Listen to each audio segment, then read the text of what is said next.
দর্শক আমন্ত্রণ আন্তর্জাতিক সম্পর্ক উন্নয়ন বিষয়ক আরটিভি বিশেষ অনুষ্ঠান ডিপ্লোম্যাটিক জোনে। আপনাদের সঙ্গে আছে আমি Syed Ashiq Rahman.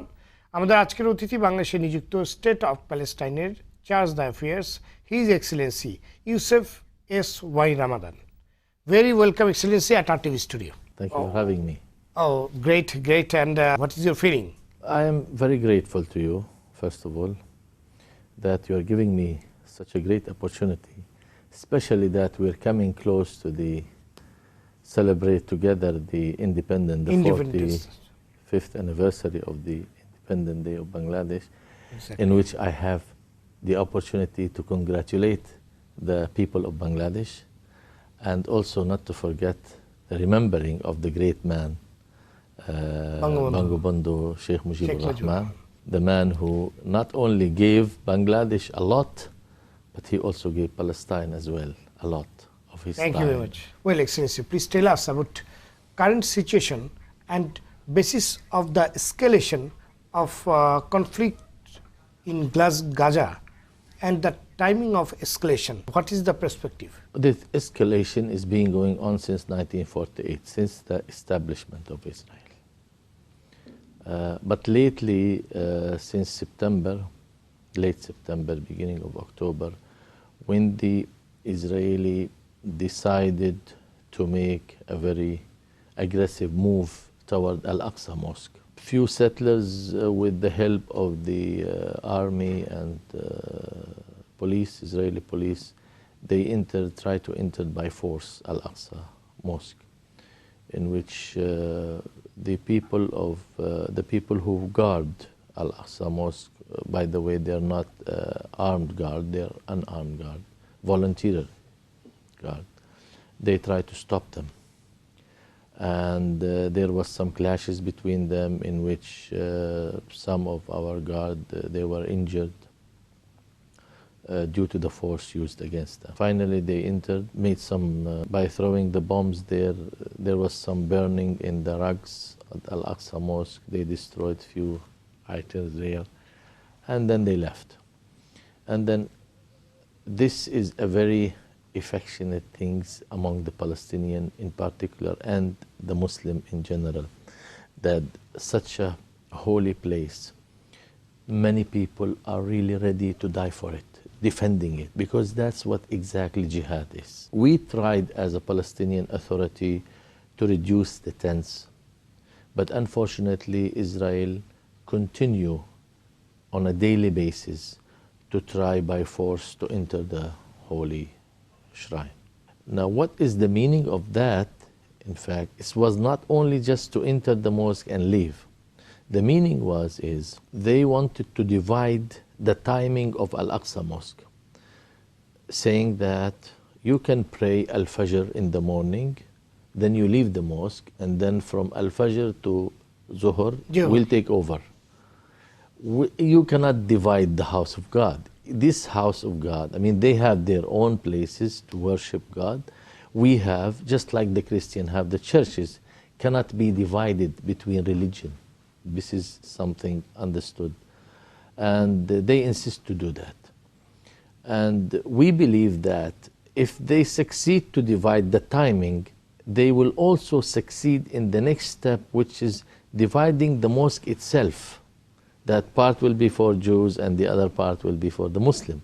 And then the third step they'll take over everything. That's how they work, actually. So we had to fight it, and that's why there was an escalation. And this is still going on. Holocaust occurred in Europe, and in result, Jews were settled in Palestine. Under which right Zionists or Jews were given land to Palestine? You know, in the West, if you want to talk about Holocaust, you have to be extremely careful. You have to tell the story of the Holocaust as it is told by the Zionists themselves. And if you cross the line, you're an anti-Semitic. But in our case, it's a different case. Fact is, at that time, Britain ruled Palestine. It was under the British rule. And Balfour, 100 years exactly, 100 years ago, Balfour has promised on behalf of the British people, to the Jewish people, to give them the land of the third party people, which is the Palestinian, without consulting any of those three nations. It was the rule that the power rule here, and the power have the right, not the right have power. This is one issue. The second issue, the Holocaust itself served the purpose of the Zionist organization, because the Zionist organization was trying from the beginning of last century to persuade the Jews to immigrate to Palestine, in which the vast majority of Jews didn't listen and didn't accept. They were happy living in Europe.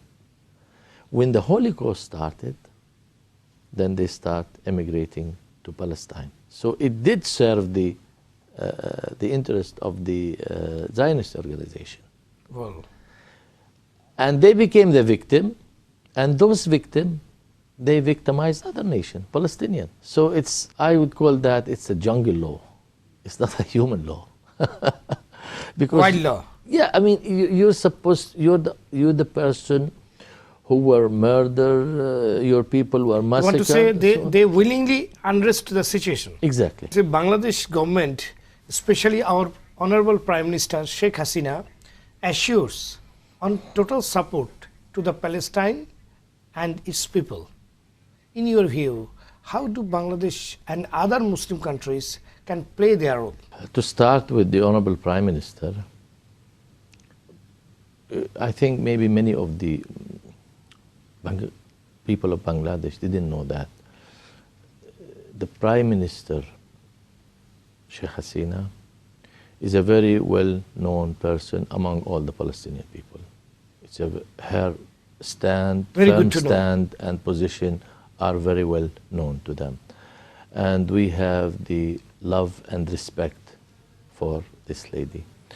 We also have the love and respect for her father, Bangabungu, Sheikh Mujibur Rahman, for what he did for Palestine and the relationship which existed between President Yasser Arafat and Sheikh Mujibur Rahman since the 19th, even before the independence, they had relation and existed. Bangladesh not only giving support in the international community and among the, as a member of, effective member of the OIC and member of the non-aligned movement, Bangladesh did something maybe also not many people knew. From 1971, many of the Bengali volunteers, they came to fight side by side with the Palestinian against Israel. And as a result, we have about 47 martyrs, Bengali martyrs, died fighting for Palestine. And they were with us, and part of them still living in Palestine today, holding the both nationality, Palestinian and Bengali nationality. They have also association here in Bangladesh, and we are very, very proud. So Bangladesh gave blood also for Palestine. For Palestine. So that is something that we can never forget. Also for the generation to come, they would never forget that Bangladesh paid a heavy price and still paying a heavy price. 30th of January every year consider a date of solidarity date with Palestinian people. What is the main objective? We have two occasions. The first occasion was decided at the United Nations, 1978, the International Day of Solidarity with the Palestinian people. That is 29th of November of every year. The second one was, we have about 1.5 million Palestinians living in Israel itself. That means in Palestine, which was occupied in 1948, still living there. But the nationality, Israeli nationality, were imposed on them. So they have to carry Israeli nationality. Those people are being treated as the third class or fourth class citizen, because even in Israel itself, they divide Jews themselves.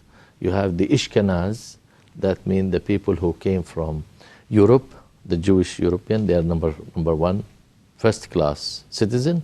Then you have the Sephardim, who are the Arab Jews, is class 2. And then you have the black Jews who came from Ethiopia. This is class 3. third-class citizen, and then you have the Arabs, the Palestinian. It's the fourth class. Those are not. Their rights are being denied as a citizen. They have no rights for many things. They can't, for example, if they join even the government, only very few of them can join the government. They can't become a minister. They cannot become, certain posts are not allowed for them. They live in poverty, unfortunately. And as a result, we as a Palestinian Ministry of Foreign Affairs found an obligation that it is very important that those people, we should address their issue and their worry, and we should do everything we can in order to help and to support them in any way and in any means. Actually, this was a great proposal made by our Foreign Minister, Dr. Riyad al-Malki. We are all grateful to him for such a thing, actually. This thing in particular that we have missed for a very long time. Well, and he came up with this idea. It was a great idea. In that case, do you foresee any Israeli agenda for settlement of their own people in Gaza? Not in Gaza, because Gaza is only 363 square kilometers. It's a very tiny place. Very small, tiny place. Yes, it's very small with 2 million. It's the heaviest, or you can put it, a very densely populated area in the world. Maybe it's more than Bangladesh itself. And so there is no place, no space for Israeli to settlement. But the settlement is being taking place in West Bank and especially in Jerusalem, confiscating more and more land and building settlements, even if they don't have people to live in, inhabitants to occupy this settlement. Still they will build, because the main intention is their appetite is to confiscate more and more land, so the day will come when they say there is no place for Palestinian state. I mean, there's no area left. Where will you build your state? And this been going on for from 1967, after the 67 war. But the thing is, the story is that, which is very astonishing.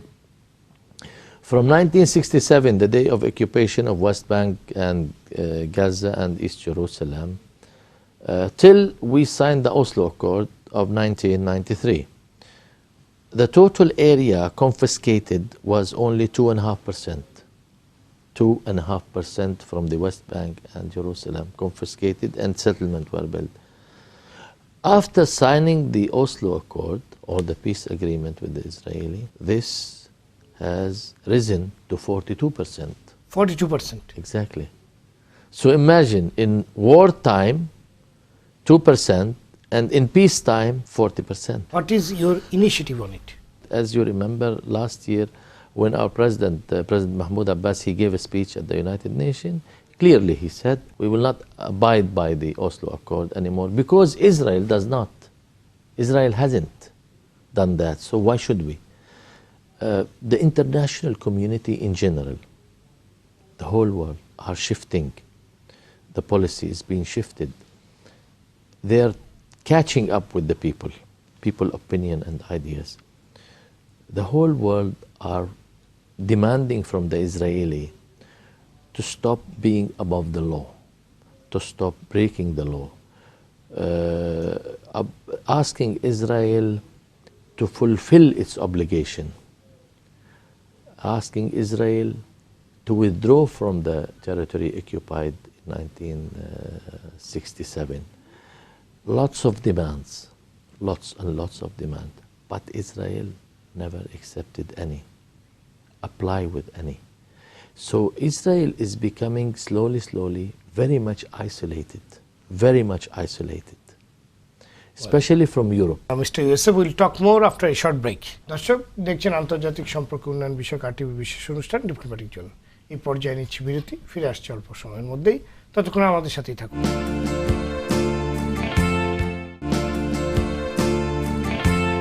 দর্শক, আবারও আমন্ত্রণ আন্তর্জাতিক সম্পর্ক উন্নয়ন বিষয়ক RTV বিশেষ অনুষ্ঠান diplomatic জোনে। কথা বলছিলাম বাংলাদেশে নিযুক্ত স্টেট অফ প্যালেস্টাইনের chargé d'affaires his excellency Yousef রমাদানের সঙ্গে।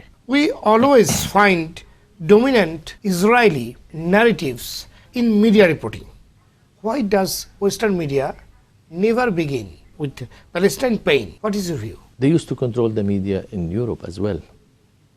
Not anymore. But they still control the media in the United States of America. I made some research and found out that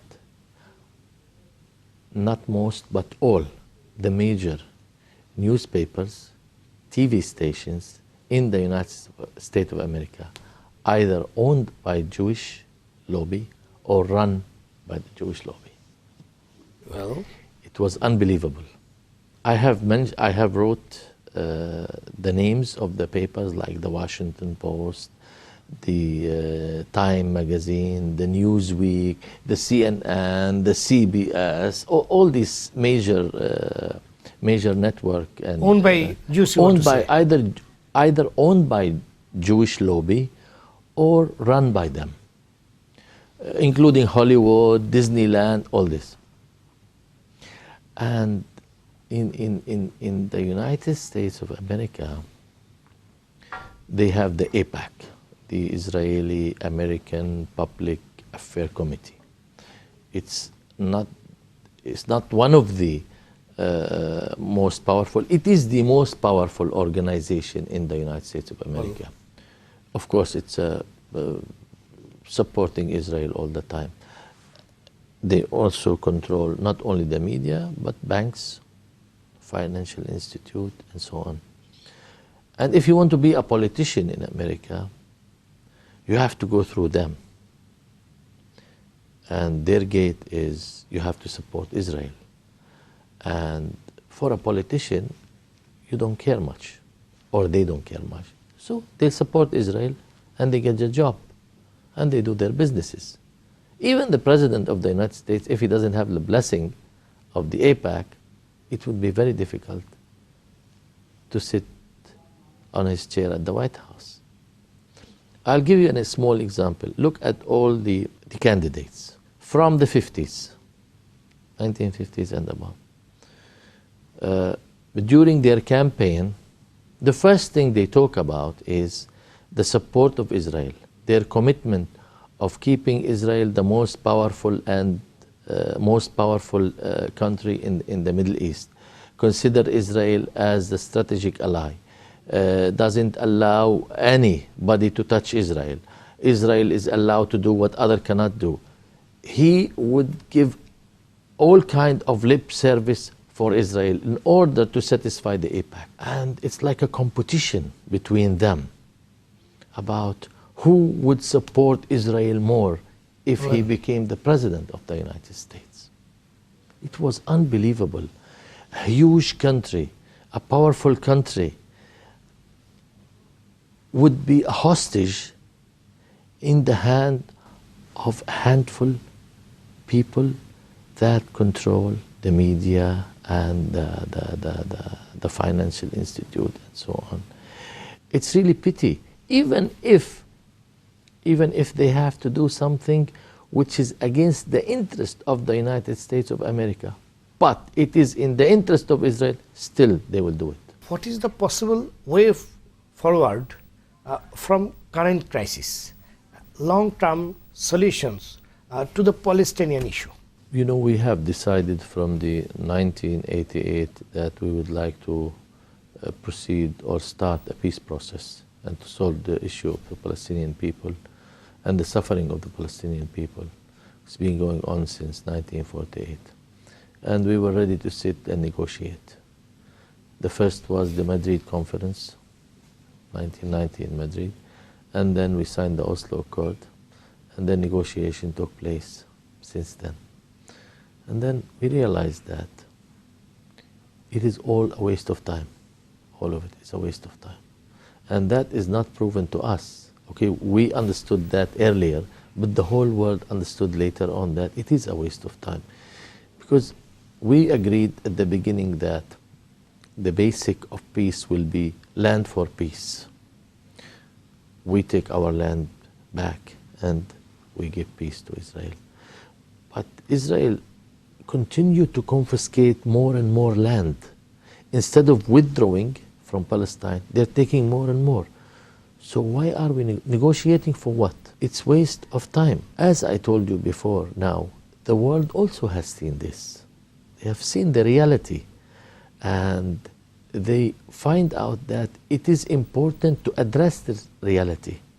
And all what's going on in the Middle East now, from terrorism, ISIS, the growing of other radical organizations, it's because this state, this foreign state, exists on the land of Palestine. This is one of the main reasons that all these terrorist organizations are existing and growing, is also the state of Israel, the presence of Israel, the collective punishment of the Palestinian people on the hand of the Israeli, the continuous aggression, the killing, all that thing didn't leave a chance for the Arab people except to fight. This is the only thing left in our hand. See, people nowadays, Palestinian issue is not becoming the most important in the Middle East. There's many other important issues. That's why this terrorism affecting us more than others. People now look at Syria, for example, the war in Syria, what's going on in Syria, the war in Iraq, the war in Libya, what's going on in Egypt, what's going on in Yemen, and so on. So we're busy fighting each other, busy killing each other. So nobody is going to leave all what's in his hand, which is still hot, and go and solve the Palestinian problem, or help in solving the Palestinian issue. So now we have to turn to other countries, Muslim countries, European countries, to give us a hand, which they're doing. They're doing their best. They're really doing their best. But as long as this area, the Middle East area, continue to be under stress, continue to pay this blood. Then how do you see the role of Muslim countries, the YC and the Arab League in this region? It is, of course, it is very important. It's crucial. It's extremely important. But we need one voice. The issue is we have to have one single voice from the Arab and one single voice from the Muslim countries. As long as they are not really, we are not meaning by united to be a confederation states. We don't mean that. But at least to unite on certain issues. To unite on certain issue, an issue which affects the whole ummah. Unfortunately, we haven't seen that. As individual, most of the Islamic country, they really support Palestine a lot. What measures can be taken to highlight the critical situation of Palestine's issue in the Muslim world as well as international community? You see, as I told you before, that the world is understanding the issue and they're getting more and more clear picture about the issue. And that's why Israel is getting more and more isolated. We need to continue to do that. We need to continue to show the world the exact and the right picture without lies and without propaganda. We don't want to mislead the people. We want to show them the right picture and let them decide. Because finally, we all are human beings, and I think human can easily identify right from wrong and evil from good. And that's what we're doing. That's what we are really doing. And we will continue to do that until something else comes up. We are almost end of this program. Any final thoughts you want to share with our viewers? I just wanted to again say thank you for each and every Bengali brother and sister. We are very grateful to all of you, to everything you have done for Palestine. We are very grateful for those martyrs who died for the sake of Palestine. And we also proud of their families. And we wish to confirm to you that your sons who died for the sake of Palestine will remain always in our heart and in our thought. And we are very grateful. I wish Bangladesh progress. I wish Bangladesh prosperity under the wise leadership of the Honorable Prime Minister Sheikh Hasina, the strategic friend and allies of the Palestinian people. And it just goes. Thank you. Thank you very much indeed for being with us in our RTV studio. It's my pleasure. দর্শক, ফিলিস্তিনের সাথে বাংলাদেশের সম্পর্ক ঐতিহাসিক এবং বন্ধুত্বপূর্ণ। বিশেষত ইয়াসির আরাফাতের সময়কাল থেকেই বাংলাদেশ ফিলিস্তিনকে রাষ্ট্র হিসাবে স্বীকৃতিতে সমর্থন দিয়ে আসছে, যার প্রতিফলন আমরা এখনও দেখতে পাই। আজকের অতিথির আলোচনার সূত্র ধরে বলতে চাই, ফিলিস্তিনের উপর ইসরায়েলি আগ্রাসন বন্ধে আন্তর্জাতিক মহল উদ্যোগী হবে, সেই আশাবাদ ব্যক্ত করে শেষ করছি আজকের ডিপ্লোম্যাটিক জোন। এতক্ষণ সঙ্গে থাকার জন্য ধন্যবাদ সবাইকে।